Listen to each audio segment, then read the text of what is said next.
প্রাথমিক অবস্থায় স্তন ক্যান্সার নির্ণয় করা গেলে অবশ্যই নির্মূল হওয়া সম্ভব। সাধারণত ক্যান্সারের পর্যায়কে আমরা 4 ভাগে ভাগ করে থাকি: প্রথম, দ্বিতীয়, তৃতীয় এবং চতুর্থ। প্রথম এবং দ্বিতীয় পর্যায়ে এটা নির্মূল হওয়া সম্ভব, এবং দ্বিতীয়ত খুব কম চিকিৎসা এটা নির্মূল হওয়া সম্ভব।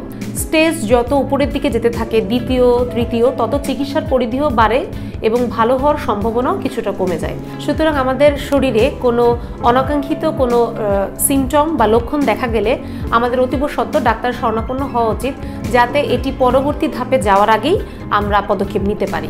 স্তন ক্যান্সারের জন্য সার্জারির দরকার হয়, কেমোথেরাপির দরকার হয়, হরমোন থেরাপি বা এন্ডোক্রাইন থেরাপির দরকার হয়।